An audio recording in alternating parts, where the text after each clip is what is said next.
Good evening प्यारे बच्चों। आज हम आपको कक्षा 12 हिंदी का महत्वपूर्ण प्रश्न हम क्या करेंगे बताएंगे।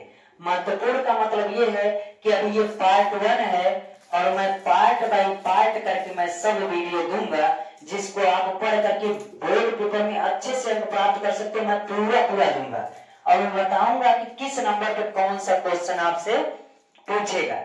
तभी मैं आपको कुछ मॉडल बता, जरा मेरी बात को ध्यान से सुनिएगा और यह बात उन्हीं बच्चों को समझ में आएगा जो एक एक पार्ट करके सब पार्ट का वीडियो क्या करेंगे देखेंगे।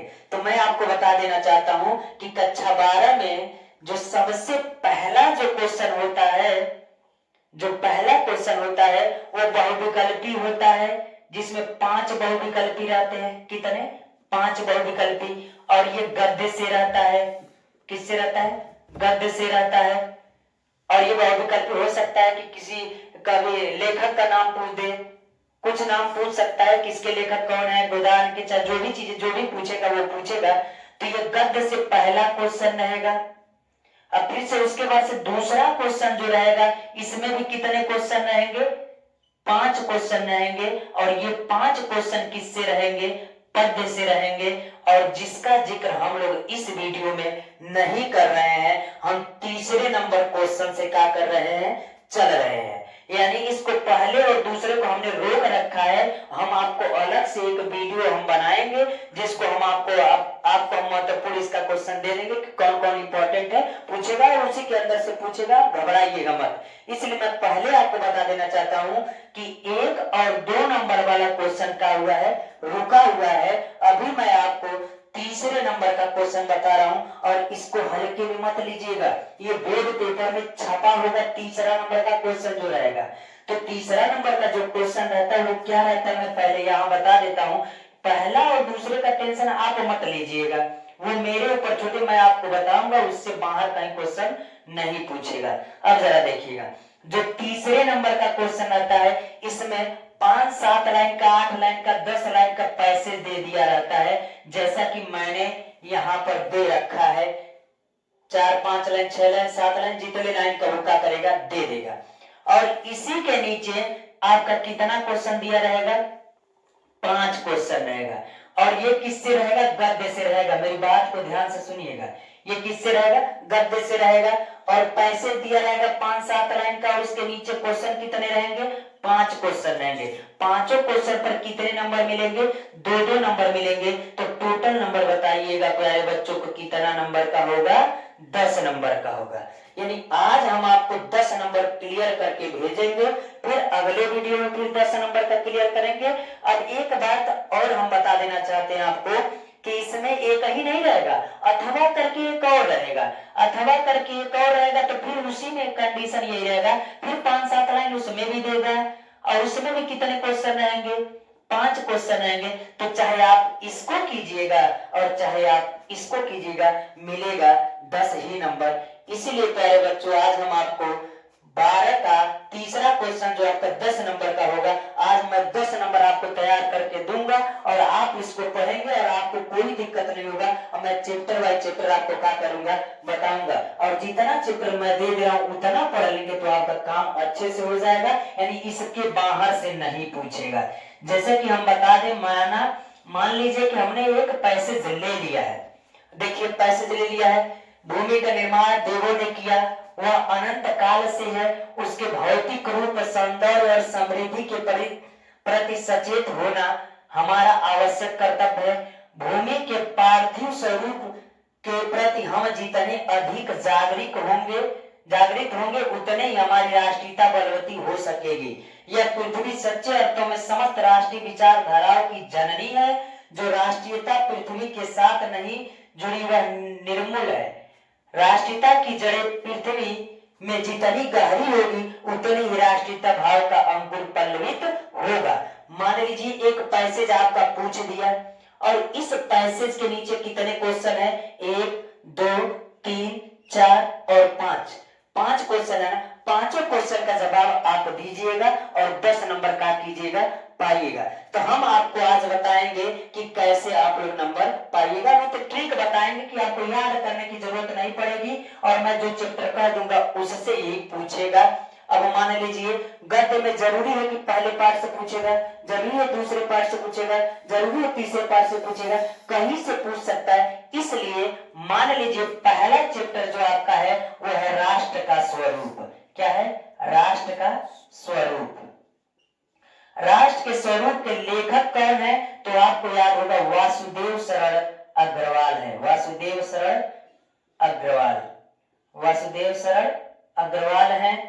और हम आपको बता देना चाहते हैं कि जरूरी नहीं है इनसे पूछेगा राष्ट्र के स्वरूप से, लेकिन हम बता रहे ट्रिक। अब जरा देखिए इनको कैसे याद करें कि वासुदेव शरण अग्रवाल कैसे हैं। तो हम कहेंगे आपसे कि राष्ट्र का स्वरूप स्व और वासु आपको मिल रहा होगा। थोड़ा सा ट्रिक देखिए कि स्वरूप यानी वासु, स्व इसमें मिल रहा है और इसमें मिल रहा है, तो राष्ट्र के स्वरूप के लेखक कौन हो जाएंगे? वासुदेव शरण अग्रवाल। थोड़ा सा यहाँ रिलेट कीजिएगा, वासु स्व यानी वासु स्व से याद हो जाएगा राष्ट्र के स्वरूप से लिया गया है। और दूसरा जो पार्ट है, अभी घबराइएगा बच्चों, दूसरा जो है हम इंपॉर्टेंट टॉपिक दूसरे की बात नहीं कि इंपॉर्टेंट जो चैप्टर है उसकी बात बता रहे हैं। अशोक के फूल, अशोक के फूल। तो हम कहेंगे अशोक के फूल के लेखक कौन है? तो कहेंगे आचार्य हजारी प्रसाद द्विवेदी है। कौन है? आचार्य हजारी प्रसाद द्विवेदी है। और हम कह सकते हैं कि जब आचार्य अच्छे से लिखिए ना, आचार्य क्या करेंगे? लिखेंगे आचार्य। तो आप बताइए अ से अशोक के फूल और अ से आचार्य हजारी प्रसाद द्विवेदी, ये तो और आसानी से याद हो गया कि अशोक के फूल है तो आचार्य हजारी प्रसाद द्विवेदी होंगे। दूसरा पार्ट भी आपको याद होगा, अरे अ से अशोक के फूल, अ से आचार्य हजारी प्रसाद द्विवेदी। कठिन है क्या याद करना? तो आप आसानी से कर सकते हैं प्यारे बच्चों, बस थोड़ा सा मेहनत करना पड़ेगा, आपका 10 नंबर का हो जाएगा, तैयार हो जाएगा। जो तीसरा चैप्टर होगा वो इंपॉर्टेंट होगा, वो भाषा और आधुनिकता होगी। क्या होगी? भाषा और आधुनिकता। तो जरा ध्यान से सुनिएगा, आधुनिकता, भाषा और आधुनिकता की के लेखक कौन है? तो हम कहेंगे भाषा कैसा होना चाहिए। किसी व्यक्ति से अगर प्रेम स्वभाव से रहेंगे तो भाषा कैसा होना चाहिए? अगर किसी व्यक्ति का भाषा बोल चाल जो भी अच्छा रहेगा तो वो व्यक्ति सुंदर लगेगा। इसीलिए कह सकते हैं भाषा कैसा होना चाहिए? सुंदर होना चाहिए। तो प्रो जी सुंदर रेड्डी, सुंदर रेड्डी। जरा आप बताइएगा भाषा कैसा होना चाहिए? तो सुंदर होना चाहिए। भाषा कैसा होना चाहिए? सुंदर होना चाहिए। तो हम कहेंगे भाषा और आधुनिकता के लेखक कौन है? सुंदर रेड्डी है। प्यारे बच्चों इस वीडियो को देखने के बाद आपको समस्या नहीं आना चाहिए और होगा भी नहीं। और हम आपको बता रहे हैं इसी 3-4 चैप्टर को बताएंगे जिससे आपको पूछेगा। यानी पहला राष्ट्र का स्वरूप, दूसरा अशोक के फूल, तीसरा भाषा कैसा होना चाहिए? सुंदर होना चाहिए। और मैं आपको बता दूं अगला जो टॉपिक है वो है आपका निंदा रस। क्या है? निंदा रस। अगर हम निंदा रस की बात करें तो निंदा रस की बात करेंगे तो जरा देखिएगा निंदा रस के लेखक कौन है? हरिशंकर परसाई, परसाई। अब जरा देखिए निंदा रस परस, निंदा रस परस। तो परस में भी रस आ रहा है और निंदा रस में भी रस आ रहा है, इसीलिए हम कह सकते हैं निंदा रस के लेखक कौन है? तो हरिशंकर परसाई है। उम्मीद करते हैं प्यारे बच्चों ये बात मेरी समझ में आ रही होगी आपको, यानी यह बात तो क्लियर हो गया। क्या आप बताइएगा क्या ये जरूरी है कि राष्ट्र के स्वरूप से पूछेगा? नहीं है। ये भी हो सकता है कि अशोक के फूल से पूछ सकता है, ये भी हो सकता है कि भाषा और आधुनिकता से पूछ सकता है, ये भी हो सकता है कि निंदा रस से पूछ सकता है। अब ये बात पाठ का नाम तो याद होगा, इससे ज्यादा मत याद कीजिएगा प्यारे बच्चों, इतने में काम हो जाएगा। और मैं आपको बता दूं कि इससे बाहर नहीं जाएगा, 4 पाठ आप तैयार करके जाइएगा, इससे ये कभी नंबर बाहर नहीं जाएगा, यानी इसी से क्वेश्चन आपका फंसेगा, यानी 10 नंबर की बात यहाँ से आएगी। दिक्कत बच्चों को यहाँ से होती है कि सर आपने तो पाठ का नाम बता दिया, ट्रिक से हम याद करेंगे राष्ट्र का स्वरूप स्व वासु, वासुदेव शरण, अ से अशोक, अ से आचार्य, इसमें भाषा सुंदर है यानी भाषा सुंदर है तो सुंदर रेड्डी है। इसमें का निंदा रस, रस इसमें भी आ रहा है, परसाई में भी रस आ रहा है तो हरिशंकर परसाई भी होंगे। इतनी बात तो याद हो गई। अब हम आपको इसको इरेज करते हैं। दूसरी बात, बच्चों के सामने ये दिक्कत आती है कि किस प्रकार सर हम इसको पहचानेंगे कि यह किस पाठ से लिया गया है। देखिए बच्चों, होता नहीं, आप डिटेल पढ़ेंगे अलग बात है, लेकिन मैं फिर भी इसमें ट्रिक आपको क्या कर रहा हूं, बता रहा हूं, जरा ध्यान से सुनिएगा।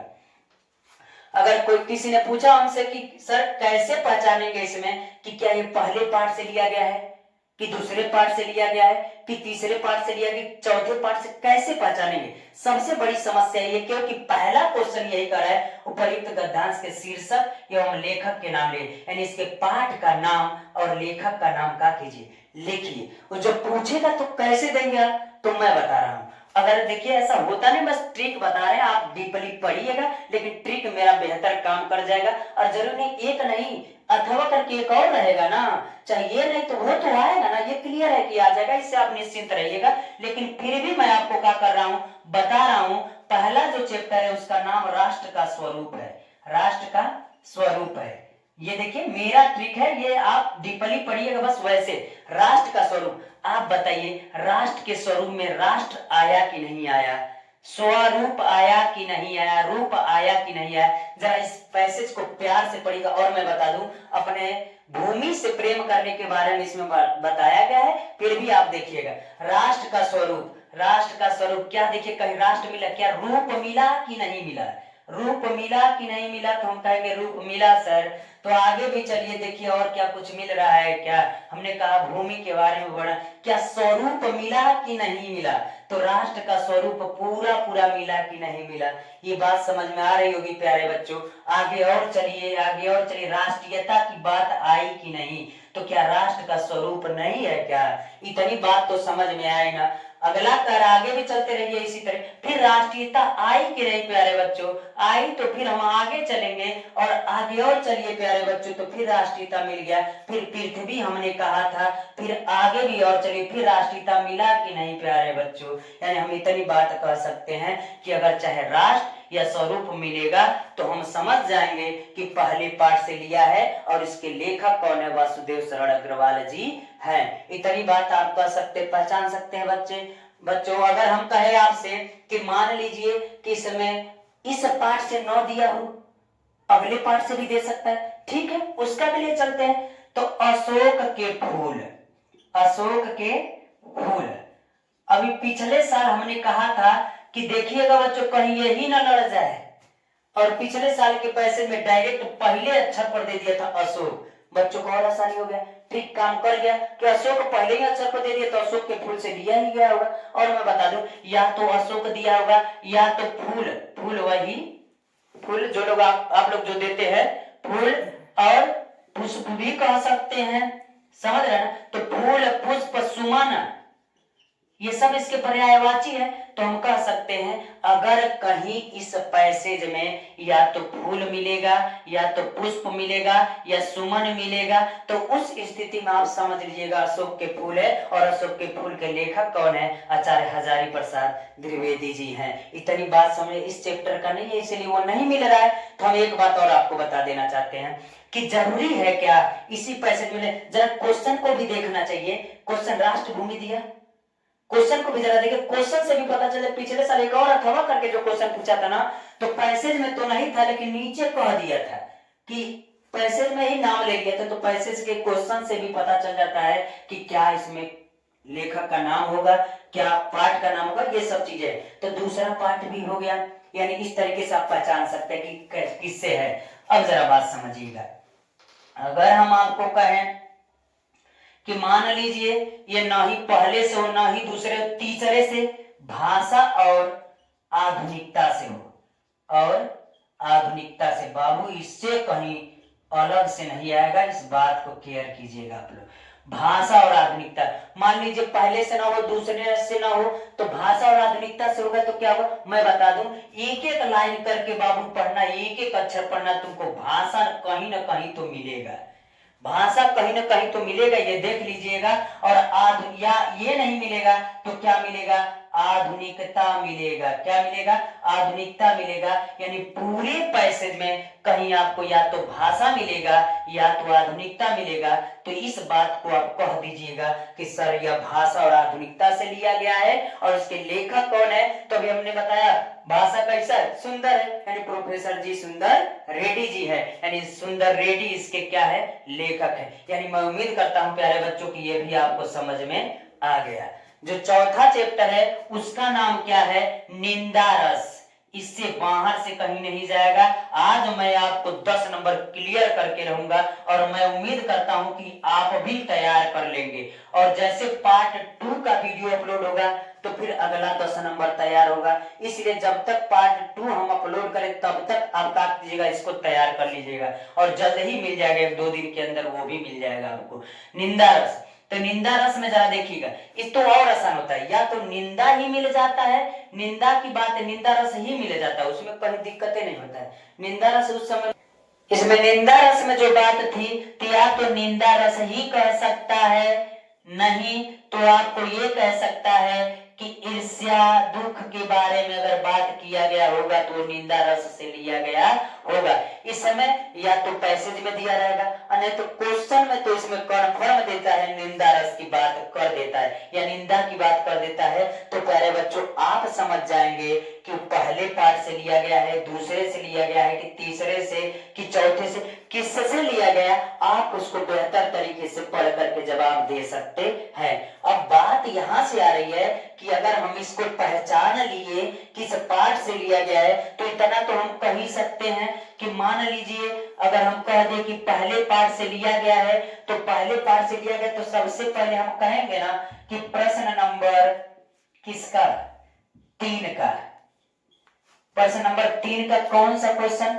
पहला क्वेश्चन। प्यारे बच्चों बहुत अच्छे से हम आपको बता रहे, इसके बाद आपको कहीं समस्या होना नहीं चाहिए और बोर्ड भी बहुत जल्दी है। अब समय नहीं, आप लोग पढ़िए अच्छे से।